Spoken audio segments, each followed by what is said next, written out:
All right, guys, bird in the sky, rotation for location. Let's just take a look. If you were following a bird in the sky because you wanted to shoot it, you'd follow it as it went up, as it went down, as it went back up.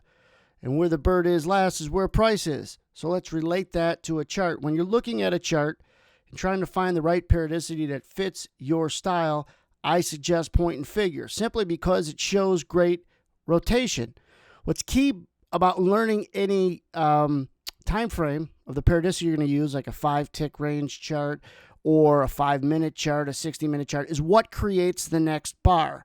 This is obviously a footprint or a number bar, as Sierra Charts calls it, and it's a way to read order flow, but we'll get into that in another video. For this video, I want to just explain very simply what point and figure, or P&F, is. I know that almost everyone that's followed me chooses this as their periodicity of choice, but let me explain why it works so well for rotation. If you take a look at a couple images I'm going to put in here, you have to assume a couple things when you're reading point and figure. And by the way, I'm not a point and figure expert. I just use it for rotation.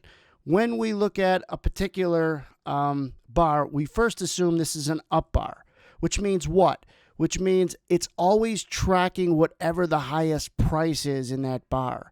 And if it rotates down by 4, we're going to use the number 4 for this example, then it's going to create the next bar. And this bar is a down bar. Now, in a down bar, it's always tracking the lowest price that ends up trading. And if it rallies 4 ticks above that lowest price, the next bar is populated, which is an up bar. Again, always tracking the high of the move or that bar. And then if it retraces or go down 4 ticks, if this is a 4 P&F, which it is, then it's going to create the next bar, which is a down bar, and so on. So I'm going to replay with Sierra's playback feature how these rotations look and follow it like a bird in the sky. Now, when you've seen the images, it depicted these bars on this footprint, but we're going to stop it, cut back, and see them play back in real time, probably 5 times the speed, just for to save time here. We're actually going to go 10 times the speed. I'm going to keep these videos around 2 minutes. Now watch on the right side. As price rallies, that's that up bar. It's always tracking anytime it comes off 4, and it does quick, then there's a down bar.